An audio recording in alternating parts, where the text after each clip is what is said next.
Meus amigos, estou eu aqui para falar mais uma vez de Jujutsu Kaisen, porque esse episódio foi muito louco e um dos que eu mais esperava nessa temporada. E o episódio já inicia logo após a vitória do Toji sobre o Gojo e também depois que ele matou a Riko, no caso a Receptáculo. E inclusive eu queria falar uma coisa, porque muita gente achou ruim a vitória do Toji sobre o Gojo, porque teoricamente ele é só um humano, ele não tem uma energia amaldiçoada, portanto ele não deveria ter tanto poder. Mas galera, se é o seu caso, se você acha isso, lembre-se que ele não tem energia amaldiçoada assim como a Maki. Não tem, entre aspas, né? É igual a Maki, ela é forte, e ela consegue lutar contra muita gente da sala dela, do nível dela e até vencer. E ele também não é só uma pessoa comum, porque o pessoal acha que ele e a Maki são humanos comuns. Não, eles têm uma coisa chamada restrição celestial, que eu vou falar talvez em outro vídeo mais à frente, mas que justifica esses poderes dele, porque uma vez tem essa restrição celestial, você não tem a energia amaldiçoada, mas é como se você recebesse algo em troca. Então alguém que não tem essa energia amaldiçoada e tem a restrição não é um humano comum, passa longe disso, tá? Então assim, fez algum sentido a vitória dele, mesmo porque o Toji tinha estratégia para todas as técnicas do Gojo. E inclusive aquela espada dele, ela basicamente anula qualquer habilidade amaldiçoada. Então não adiantava o infinito do Gojo, não adiantava aquele negócio de parar os ataques, porque é neutralizado. Sabe, ele conseguiu neutralizar o vermelho com aquilo, porque a espada consegue desfazer o efeito, ou qualquer outra habilidade normal, ele conseguia desfazer. Então, fez um certo sentido. Mas o episódio em questão mesmo começa na luta do Toji contra o Geto, né? Que depois que o Geto ficou sabendo que teoricamente o Gojo estava morto, ele ficou putaço e partiu para cima do Toji e começaram uma batalha. E por sinal, vou te dizer que a batalha do anime foi bem mais interessante do que a do mangá.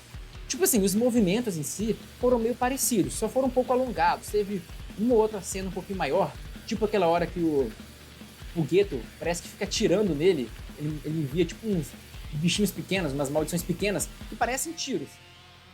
Que ele usou essa técnica no anime. No mangá, não dá pra ver isso muito bem, então a cena foi muito mais cortada. E uma outra coisa muito legal que o anime fez foi ampliar aquele momento da conversa dos dois. Porque ficou muito legal aquele negócio dos dois andando, meio que dentro daquelas casas, aquele conjunto de construções ao redor da barreira lá, né? Que eles estão andando e o Geto tá vendo onde ele tava, ouviu os passos dele, aí tentava dar tipo uns tirinhos onde ele tava, ele aparecia em outro lugar. Sabe essa cena que ficou irada no anime?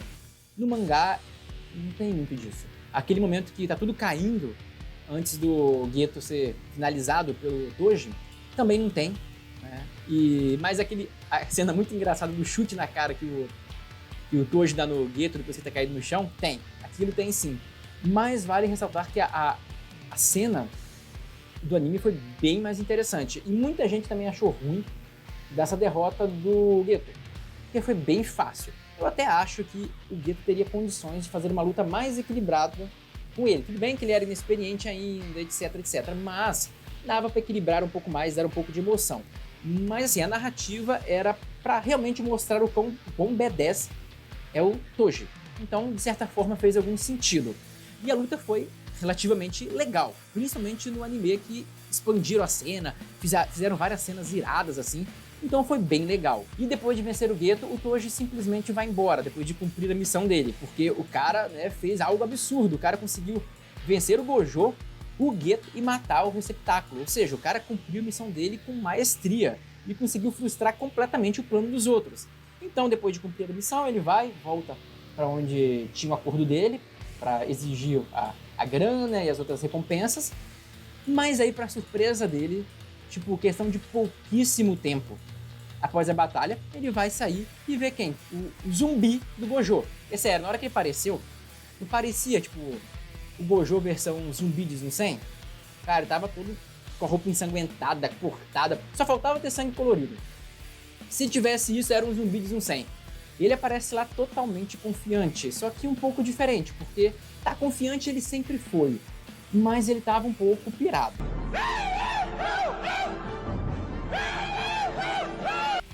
Até o próprio Toji falou, esse cara é doido, assim, cara, é um monstro, ele não tá batendo bem nas ideias. E realmente, a situação que o Gojo tava, parecia que ele tinha alcançado o Nirvana. E galera, se vocês quiserem transcender, alcançar o Nirvana igual o Gojo, deixa um like nesse vídeo, porque reza a lenda que todo mundo que curtir esse vídeo alcançará o Nirvana e dominará os 6 olhos. Agradeço demais a todo mundo que der esse apoio, e agora vamos continuar. Tava num nível intelectual, mental lá muito doido, exatamente igual eu fiquei após ver do Rambaiki. Tipo, fiquei muito doido. Mas assim, aí o Toji não entende muito bem como ele estava vivo e curado de tudo. E aí que o Gojo fala que ele conseguiu finalmente usar aquela técnica de reversão, né? Que basicamente ele fala aquilo no anime, mas no mangá eles explicam melhor como que funciona essa reversão. Porque é o seguinte, eles usam energia amaldiçoada. A energia amaldiçoada seria uma energia de um polo negativo. Imagina uma energia com polaridade negativa, sabe? E essa energia negativa, ela pode fazer várias coisas, atacar, fazer barreiras, mas ela não pode restaurar alguém, restaurar um corpo, curar, ela não pode fazer nada disso. Então, o que um feiticeiro Jujutsu faz? Ele pega, começa a aumentar a quantidade de energia amaldiçoada, a um ponto que elas ficam tão próximas uma das outras, que elas se enchem tanto, que elas começam a se juntar. E aquela coisa da matemática, né, que negativo com o negativo vira positivo. Então, dessa forma, juntando várias energias negativas, eles conseguem converter a energia amaldiçoada em uma energia positiva. Então, com essa energia positiva, eles conseguem curar. Entendeu? E é isso que aquela menina estava sempre tentando explicar pro Gojo, só que ele não prestava atenção. Mas quando a morte chegou, né, quando estava com a água no pescoço, ele resolveu tentar entender o que ela estava querendo dizer. E conseguiu, por sorte, dominar essa técnica no último momento e sobreviver, certo? Então foi por isso que ele se curou mais rápido, caso alguém não tenha entendido. E aí o Toji se prepara de novo para uma batalha com o Gojo. Só que dessa vez dava para ver que o Gojo estava diferente, que ele tinha agora alguma contra-estratégia. E quando a luta começa, ele já acerta um vermelho lá no Toji, que joga ele longe. Mas o Toji logo pensa, olha, não tem segredo. Porque aquela habilidade infinita dele de parar as coisas não funciona comigo, porque eu tenho aquela arma que neutraliza qualquer efeito, qualquer habilidade amaldiçoada. Então, ela não vai parar a minha espada. Beleza. O azul, ele falou, posso tentar reverter com velocidade e também com a espada. Né? Com a reversão, com a espada que reverte, que é uma lança também, sei lá. E até o vermelho, como eu falei já no vídeo, ele poderia desfazer. Então ele falou, olha, não tem nada exatamente que o Gojo possa fazer agora para me vencer. Então ele foi meio confiante, mesmo porque ele é muito rápido, e ele consegue sentir o cheiro das energias amaldiçoadas, ele tem um monte de habilidade lá, né? Fora aquela quantidade de armas enormes que ele tem. E também tem a dificuldade do Gojo de sentir a presença dele. Então ele tava achando que ia abalar, que ia mandar bem pra caramba. Só que o Gojo percebeu uma coisa, que ele é de um clã importante, ele já sabe que é do mesmo clã da Maki, por exemplo, e por isso que ele sabia de todas as habilidades dele, tipo o azul, o vermelho, ele sabia de tudo. Então ele falou o seguinte, mas tem uma técnica que nem entre a minha própria família ela é conhecida, que ele chama de o roxo. E dá pra imaginar, né, que roxo, fusão de vermelho e azul, que é basicamente a junção das duas técnicas. E ele usa esse poder contra o Toji que ele não espera. E, já que não esperava, ele não tinha nenhuma estratégia contra essa habilidade, ele tomou na jabiraca, levou aquele poderzão e morreu. Literalmente foi desintegrou o corpo dele, parte da arma dele e tudo que estava atrás. Né? Porque esse poder roxo, ele é muito interessante porque ele é extremamente apelão. Ele se comporta mais ou menos, entenda isso, mais ou menos como uma antimatéria. E por que eu digo mais ou menos igual uma antimatéria? Porque eu vejo gente falando que aquilo é antimatéria. Não deve ser, porque uma antimatéria, ela não só desintegra, ela não só apaga aquilo que ela toca. Porque quando a matéria e a antimatéria se aniquilam, gera uma explosão, porque aquela energia contida, as ligações químicas, que muitas vezes são extremamente fortes, quando elas quebram, elas liberam energia. E é isso que acontece numa bomba nuclear, de fissão, fusão, seja lá o que for. Quebra as moléculas, sabe? Hélios viram... Um hélio pode virar hidrogênio e aí, pá, libera energia. E a mesma coisa acontece nesse caso, certo? no caso de antimatéria com matéria.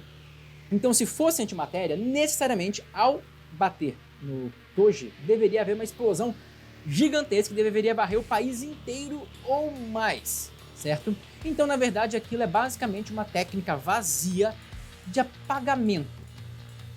Quase um apagamento existencial, é como se desintegrasse a pessoa, mas não tem aquela liberação de energia, não tem aquela neutralização que aconteceria, como aconteceria de forma esperada no contato de matéria com antimatéria. Espero que tenha ficado claro, uma parada meio científica aqui, nem queria entrar tanto nesse tema, mas é bom, só para vocês saberem. E no mangá, ele explica com algumas palavras meio confusas o que é esse roxo. Eu vou te falar mais ou menos agora, o que ele te explica no mangá, para ver se você entende alguma coisa. E é o seguinte, ele diz que é a soma de movimento e reversão, uma criação da colisão de dois infinitos. É uma massa que avança, que ele chama de vazio. Entendeu alguma coisa? Provavelmente porcaria nenhuma, porque é difícil mesmo. Mas basicamente, quando ele diz que é uma junção de movimento e reversão, ele está falando do azul e do vermelho. Basicamente, é a fusão dos dois. Sabe? É como se juntasse os dois no mesmo local e gerasse uma espécie de vazio, uma espécie de vácuo que desintegra tudo. Resumidamente, é algo mais ou menos assim. E após detonar o Toji, o Gojo vai lá e pega o corpo da receptáculo, meio que como uma forma de demonstrar respeito, né? Aí ele pega o corpo dela e leva lá pra escola Jujutsu. Aí ele encontra de novo o Geto, e eles conversam um pouco, e dá pra ver que os dois estão meio abalados. Por mais que o Gojo tenha alcançado o Nirvana alguns momentos atrás, e por mais que ele tenha dito que não estava sentindo muita coisa, cara, eu acho que era evidente que ele estava um pouquinho abalado sim. Eu acho que os dois se abalaram muito com esse momento. E aí acaba o episódio. Mas, agora, eu não vou dar nenhum spoiler pesado, nada de ruim. Mas assim, agora vamos entrar pro próximo episódio, que vai ser o último, muito provavelmente, dessa saga. Né? Então aproveitem, porque a história do passado do Gojo deve encerrar no próximo episódio. Que é uma pena, porque eu adoro esse arco. Eu amo esse arco de paixão. E aí vai mostrar nesse outro episódio como que o Gojo deu um salto de poder. Porque depois disso, principalmente da luta contra o Toji, ele vai perceber algumas falhas no jogo dele, ele vai desenvolver alguns poderes dele. E é por isso que, ainda assim, esse Gojo do passado não se compara, mas nem de perto, com o Gojo do tempo atual, né? Onde está lá o Itadori e todo mundo. E aí vai mostrar um pouco do desenvolvimento dele, que vai ser bem bacana, e também um pouco da psique, um pouco do psicológico do Geto. Né? Vai mostrar como que ele se sente engolindo as maldições, vai mostrar um monte de coisa legal sobre ele. Eu não vou falar muito, porque aí sim vai ser spoiler, né? Então você vai se inscrever no canal para não perder outros vídeos de Jujutsu Kaisen e de vários outros animes, porque eu falo de tudo aqui.